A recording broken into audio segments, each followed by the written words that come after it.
All right, everybody. My next guest is a veteran stand-up comedian who has been in the game since he was 19 years old. He's been on everything from The Late Show with David Letterman to America's Got Talent. Here he is, ladies and gentlemen, Joe Matarese. Joe, how you doing, man? How's everything? I'm good, Don. Great. I feel like saying great to be back, but I've never been on, and I'm not even sure if I've ever met you before or know you. I I think we may have met in passing at like the cellar or something like that as a me as a spectator, as a fan, and you as the artist there. I probably saw you out in the street a few times. Maybe I'm one of those comedians that I'll say no to like every comedian that'll ask me to do their podcast, but then every once in a while I'm like, yeah, yes. It's weird, and I know that must be true for a lot of comics because I can remember asking a million comedians to do my podcast, and sometimes they say yeah, and they just don't get back to you. Right? And then you Yeah. got the just flat out no, and then you got the flat out not email you back. They just like ghost you. Yeah, yeah, So yeah, that happens from time to time, and but I'm honored that you said yes to us, and you've taken the time to be on our show. you It did definitely some, means a lot. you did something right. You in the way you asked that, whatever you did, do it every time because for some reason I was like, this Don Sill guy seems like a good guy. I'm gonna say. Well, awesome, man. Hold on, my space heater just went off. Okay, cool. Holy shit! Yeah, I'm in my third floor right now, and the unless we make it 90 on the first floor, Oh, it it's freeze freezing up up. there. Yeah. So how have you been doing? Like, you know, during these times, these last like 7 months, you've been working on the one man show and just doing stuff, or how's the family life? Catching up on with the family? What's been going on? Well, I guess I don't know. Have you been interviewing a lot of comedians? Is this like a once a week or once a month or what? We do this weekly, pretty much. Yeah. So And you always have and you always have comedians on? yeah, yep. We Okay. yeah, because we're based out of Governor's Comedy Club. Have you ever worked Govs out on Long Island? Sure. Yeah, it's a fun club. So we've been, we usually have a studio in the back of Governor's, right Oh, across from the green room. There's a I studio. saw it. Yeah, I Yeah, saw it. I wasn't there that long ago, so I saw it when it was back there. that might be when I saw you last, when you performed there, perhaps. In the hallway there, I might have said hello to you. But Yeah. uh, but yeah, so we normally in that studio there, we have the glass walls and everything. You see us in there. That's where we normally have our show. But now with COVID, everything's shut down. We're not in there. They're actually renovating the studio in the downtime, taking advantage of it. So, but yeah, we always have comics on. And in the beginning of this COVID interviewing comics, it was like a lot of comedians looked at it as a blessing in a way that they could stay back with their families, get reacquainted with their wives and their children and stuff. But then in the middle of it, uh, I would say a lot of them started getting anxious and chewing at the bit, wanting to get out there. And now, there have been clubs have been opening and closing, and there's some states they are better than others in that regard. So comics are now, going where the work is, and all that kind of stuff. And there's backyard shows, rooftop shows. Yeah. You know, I definitely I get the vibe what you're saying because I can imagine you're a Long Island based stand-up comic, so that's like the suburbs, and I'm in New Rochelle, which is the suburbs also of New York City. So you and I are probably like I don't know where you are in Long Island. I'm about 20 minutes north of the GW Bridge. So when I do the comedy clubs that are on the Upper West Side of New York City, it's only a 20-25 minute drive, right? nice. So I'm a guy with a wife and a kids and a house and all that kind of stuff. So I think us comedians liked the COVID, you know, especially at first, because like you said, if there's anything about the job of being a comedian where you go, what sucks about it? I think almost all comedians would say traveling. We don't Right, like right. there's rarely a guy who goes, I love going to the airport. That's my favorite thing. Like, Yeah. we don't like that. We don't like leaving our wife and kids for a while. But the New York City comedians, they usually don't have wives and kids. There are a lot of the more younger single comedians. So they got hit hard. You know, when you didn't have a wife or kids and you're just home alone in an apartment in New York City, you really start, I bet you really sit there and go, what the fuck am I doing? Like, why am I doing this with my life? Yeah, Right? and for a lot of those guys too, they're living, show by show, week to week, paycheck by paycheck, and now it's not coming in, and they got that burden as well. So it got heavy, man. It can get pretty heavy out there. Yeah, yeah, definitely. I'm still liking it. I think because I've been doing it so long. You know, when you said 19 years old, I mean, do the math. I'm 53. So when you've been doing something that long and then someone gives you an opportunity to just kind of like sit at home and like figure out what do you want to work on? Do you want to start a new podcast? Do you want to go crazy with your social media?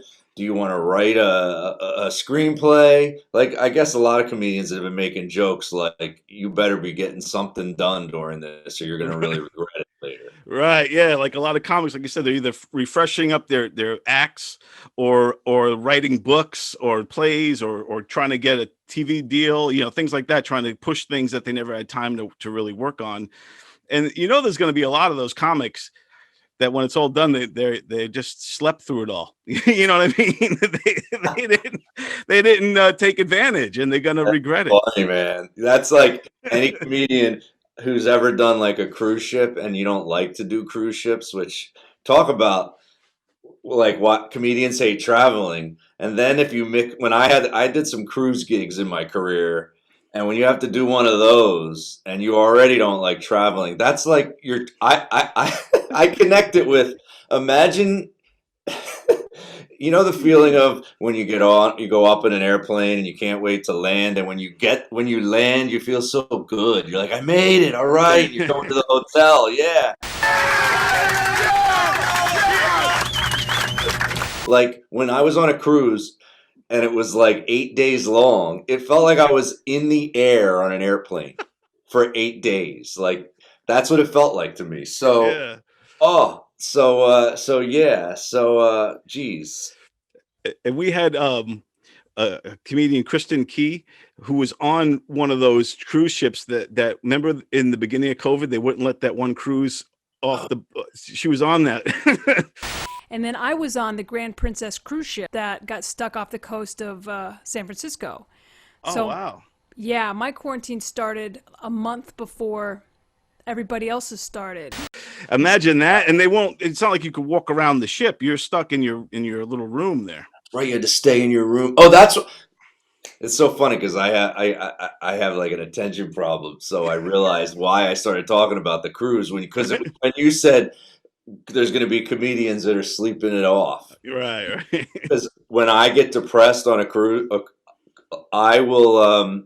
Well, I would drink bourbon at night, especially if it was like a rough night in the seas and you're out there. I was like drinking bourbon, and then I would sleep to try to make the days go by faster.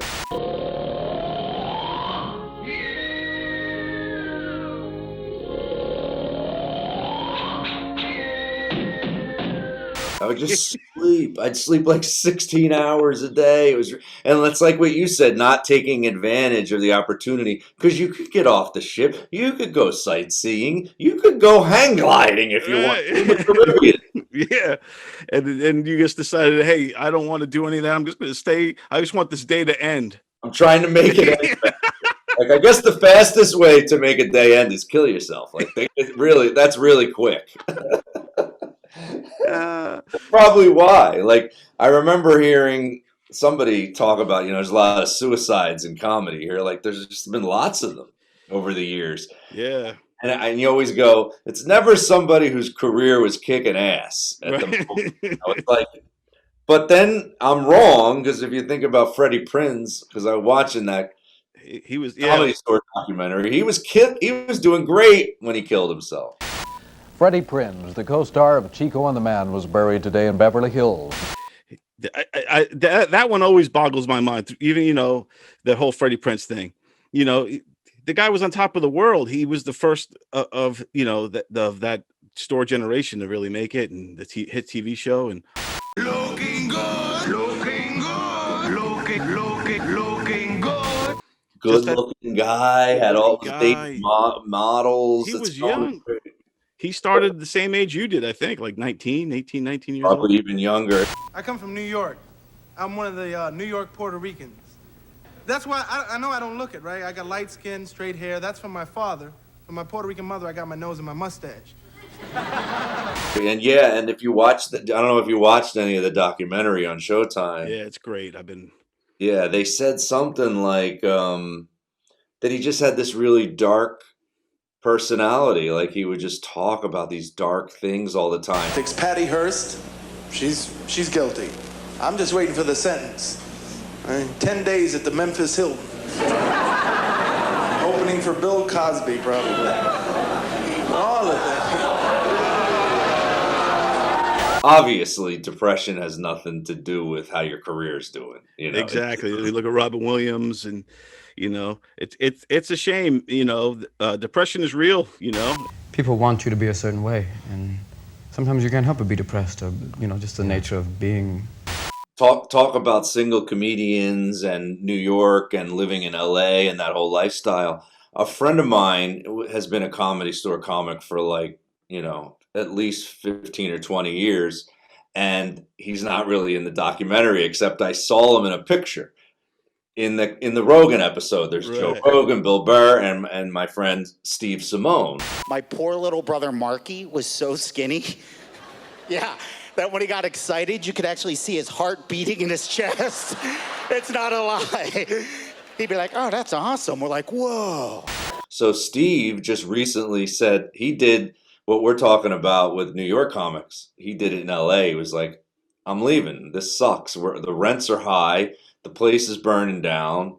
Fuck it. I'm moving to Florida. And he just moved, Probably because his mom and dad are there. I mean, how long can you live away from your family? Like I was never good at it. I tried it in LA. New York was easier because it was a 2-hour drive from where I grew up, so I didn't feel like I was on an island somewhere. Right. Yeah.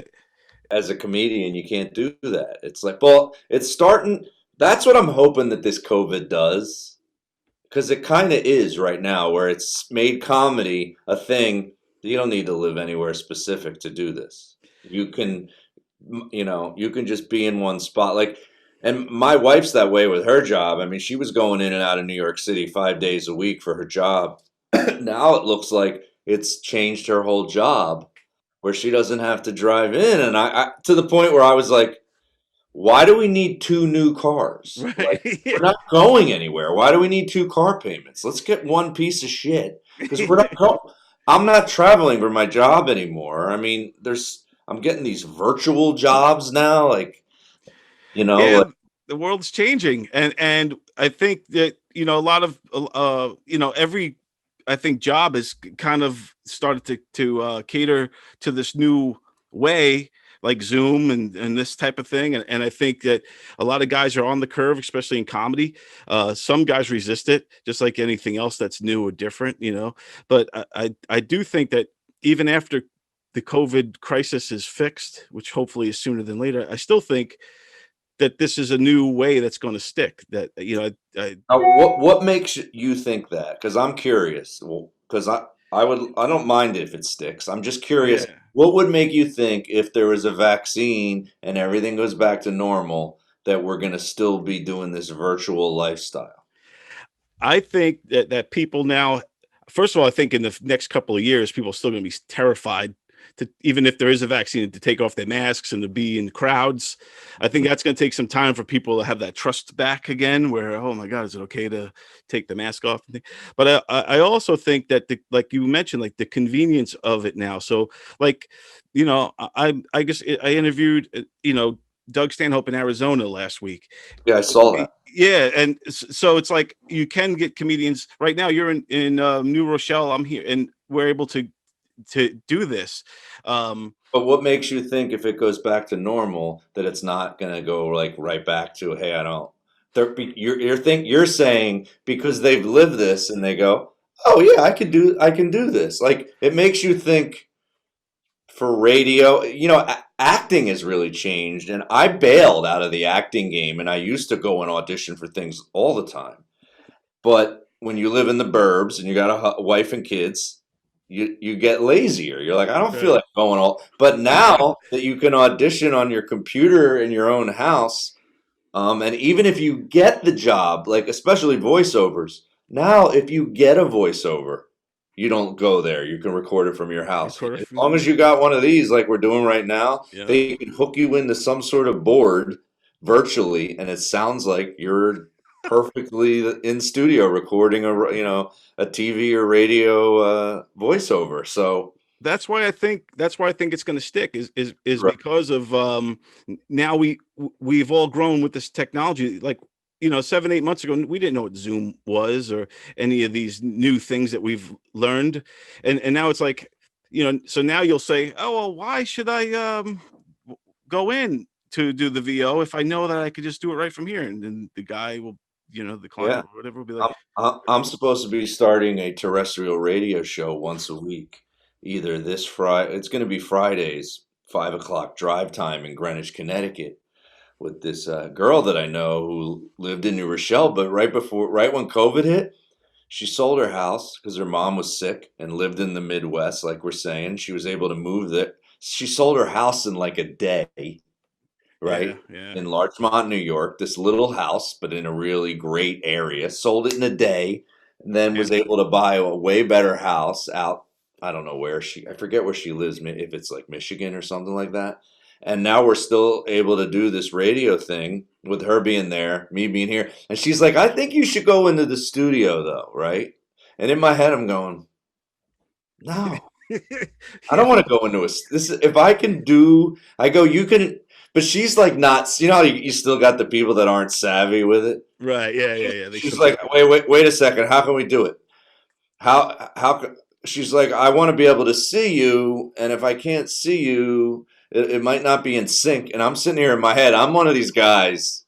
You tell me something. I'm going to go on YouTube and I'm going to learn how to do it. In this video, I'm going to show you how to make your own radio station from home. From choosing the right equipment to building your own website. Stick with us, and by the end of this video, you'll be ready to broadcast online. So I would figure this shit out, and some comedians are so not savvy with technology. That's another thing that's probably a plus. People are learning how to do this shit now. Yeah. Because they have to. It's either do or die. It's for some guys, Yeah, I've done an interview where I called another comic, because every comic has podcasting equipment now. I go, dude, record yourself on your podcasting equipment. I record myself on me while you're at your house, I'm at mine. We talk on the phone with our headphones on, but just shut the volume off so it doesn't go into the microphones. And then you email me your sound. I go, as long as we got a clap and I can sync it. And he's like, what? What? I'm like, trust me, it's going to sound like we're in a recording studio together. I got this. And it's amazing how some of these guys are like, these people, you'll tell them the technology and they literally, it makes them go, no, I don't want to learn. It's hilarious. Like, why would you want to not know? Yeah. I mean, it does take time to figure it out and to learn it, but it's worth taking that time to figure it out. And like you said, like even right now with me and you talking on Zoom with the microphones, if, the audio by itself sounds like we're together in the studio. Yes, because you and I, we're smart and we're on microphone. Most of these comics, come on, they don't have mics. They're just talking in their room, and it doesn't sound as good. I'm anal. I'm OCD. I always have been. I've always wanted to try to figure out. Even when I go to comedy clubs, if you probably talk to comedians that I came up with, I was always the guy that was on a ladder trying to make a fucking light angle a different way. And most comics were like, I don't give a shit. And I'm like, I'm not standing there in the dark. I'm going, get me a ladder. And these clubs you go, they're like, we don't have stage lights. I'm like, I see one up there. We just got to turn it. Hi, I'm Mitch Gallagher. Today we're checking out how to synchronize your light show with backing tracks or with your performance at a gig. It took me years to figure out how to be that guy and not annoy somebody. I'm going to give you 4 indicators that you might be an annoying person. And if you are, we're going to fix it. Yeah, because now you're that guy, but and you like show them the way. You're literally shining a light on issues. You're doing my special soon? Yeah, it's about a week away. We've come a long way with technology, and it seems like it's like the Jetsons. Like here we are talking like this, and all the technology has gone so fast. Morning, George, dear. Morning, Gloria. You said you're 53. I just turned 49, so we're like the same generation, and that's what kind of makes your show, the Remember Me, like remember when it makes it. We're those guys now. We're that. You know what I mean? We're the nostalgia. It's kind of crazy. Ladies and gentlemen, from Cherry Hill, New Jersey, exit 4 off the turnpike. Give it up for Joe Matarese.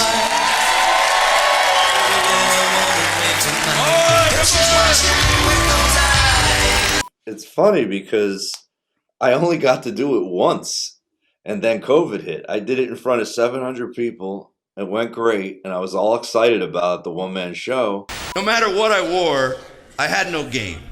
There was nothing I could do. I could look great. I could have the mullet perfect. I could have the members-only jacket. I could have the parachute pants, everything. Travel Fox sneakers, whatever it took. I could have it. Didn't matter. No game, because I couldn't dance. You had to be able to dance back then. Because I use pictures and sound, and it's more like a one-man. It's not a one-man show that gets serious. It's all stand-up. Remember this? Just get out there. Oh shit, the circle!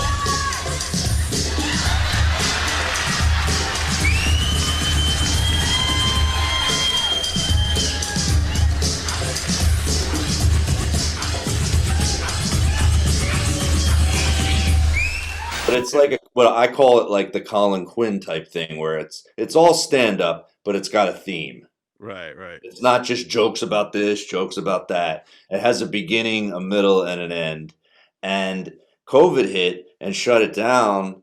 And then only recently I figured out, thank God I had filmed it that night. I filmed it with 2 cameras. And now I do a virtual version of it because once again, I went and learned, not using Zoom though. I use something else called Ecamm Live. Hi there, I'm Adrian Salisbury and welcome to what is really the first video in a series of Ecamm Live tutorials. Where I can stream clips from where I did perform in front of that crowd. I'm not doing the Zoom thing where I'm going to do stand-up comedy in my office. I've done it for gigs. I don't like it. I like cutting to a clip in front of a big audience for 3-4 minutes, doing jokes, and then it comes back to me like this. And it's like I'm a DJ, but I'm not playing songs. I'm playing stand-up. Then that DJ would come on. I still remember this guy. Probably came on a mic. Remember this guy out of nowhere? Everyone clear the floor. The fuck? Everyone clear the skating surface. This next special is a couples only. It's gonna be a lady's choice. Being in our 50s, I'm on the cusp. You're on the yeah, I'm right there. I just turned 49 in August, so I got about a year left of I got a year left. But then it's over, Joe. Yeah. But I tell you what, when I turned 40, that was hard.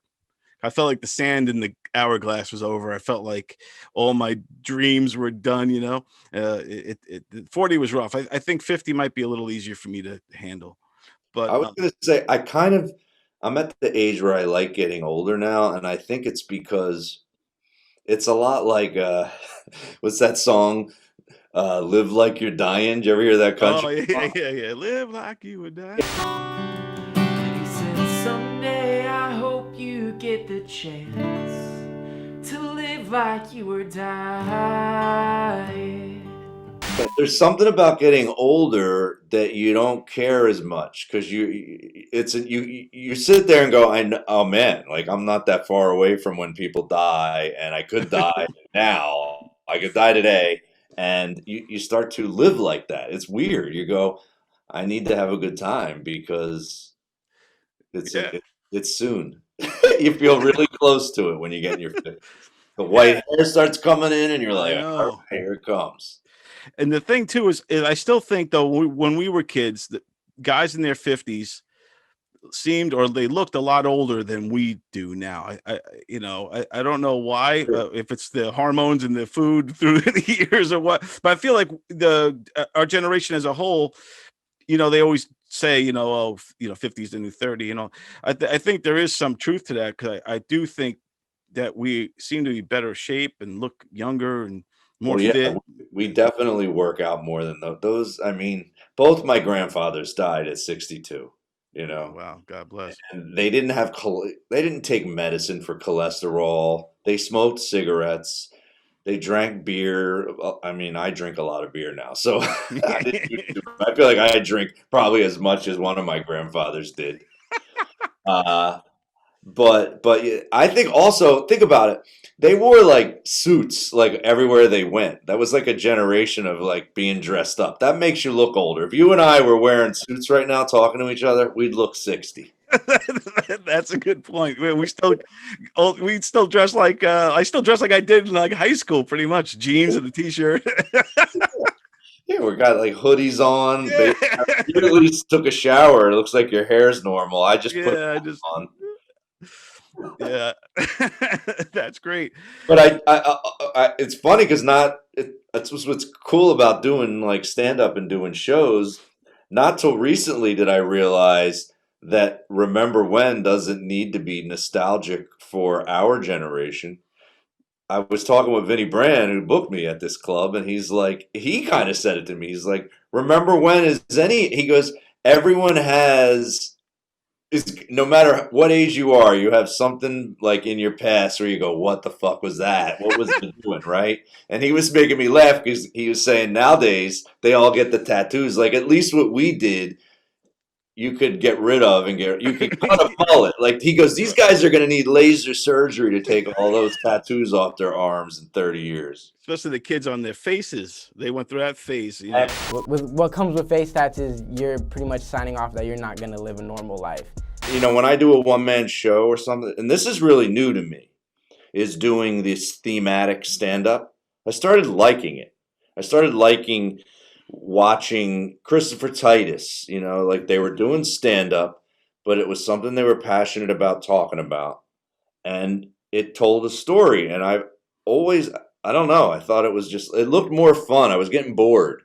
Soon as Journey came on, man, everything went into slow motion, didn't it?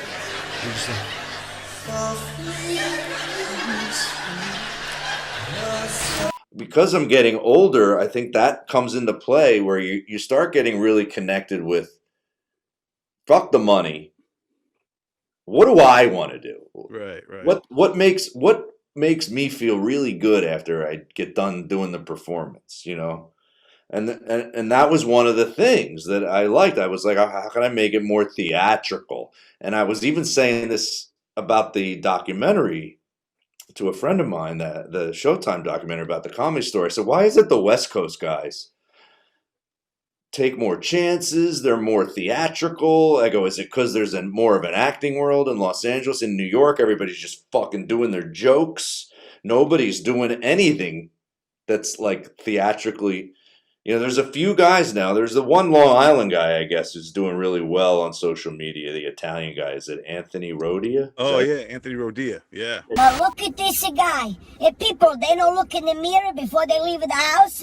He got a turtleneck sweater. He got the turtleneck part pull over the face up to the eyes like a mask. And he got no hair on the top of the head. He looked like a piece of deal that's no circumcised.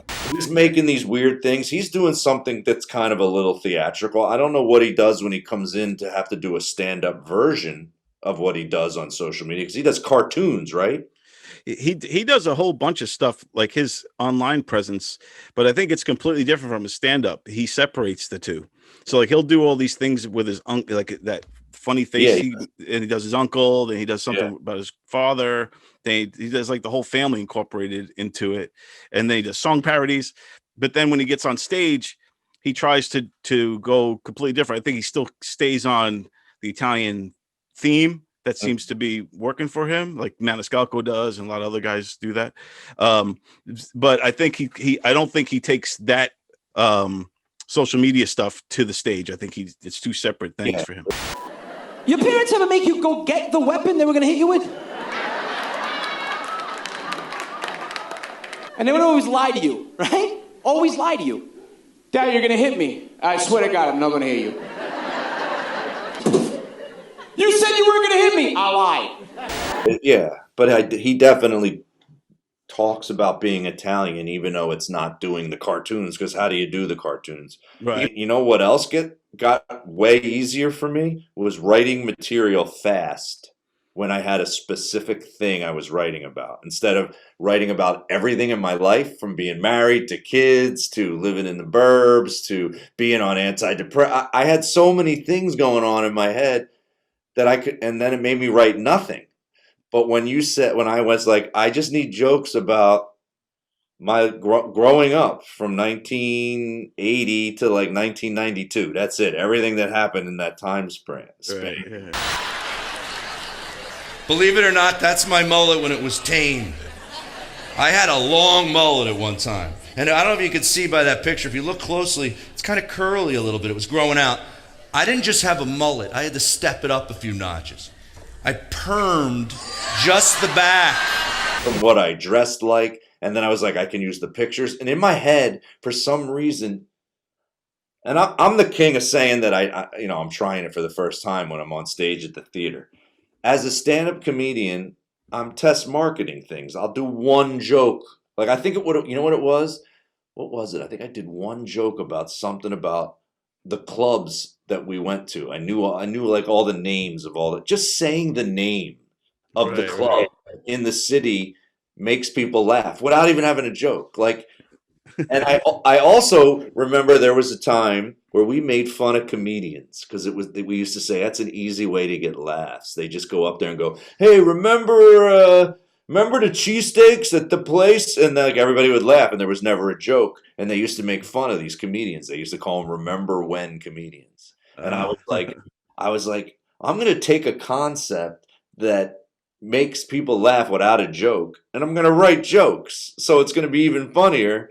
And I started to realize when I would test market it, people love remembering. They love they go, "Oh my God." And I was like, I was opening for Sebastian, and you watch what he does. I used to say, I don't steal jokes, but I'll steal your business ideas. And here, all the comedians do it now. They make a name for their tour, and then they just start whatever his was, aren't you embarrassed, or what's wrong with people, and then he's on his social media. When you give yourself a theme, it narrows things for you. So now you're like, I even realize that when I make posts, all I have to do is go, "Hey, remember blah blah blah blah," and write a quick little joke and maybe show a picture or something, and now people will share their version of it. And that's the key now, where we were saying social media and all that is is there now. So if you're a comedian that doesn't have you need some sort of, it's not a secret. Who are the comedians that are blowing up? They all have big podcasts, or they're big on social media. Well, Joe, I appreciate that. Tell everybody where they could see you, follow you, and check you out. All my social media is at the Joe Matarese. At the Joe Matarese is where you can usually find me. I think my TikTok's a little off of but check me out on TikTok too. That one's starting to kick ass. I'm starting to love TikTok. Yes, I don't. There's certain social medias that I don't know how to use them properly, and one is TikTok, and the other one's Snapchat. Like, I just don't know how to communicate. Just the way I post everything else, I post it on TikTok. Very cool. I don't know. Instagram got fucked up. I feel like somebody put a hold on that unless you pay the money. But TikTok, you can still get huge numbers if the shit's funny. Excellent, man. So good times, my friend. Well, thanks for having me. Hey, thank you. Appreciate Appreciate it.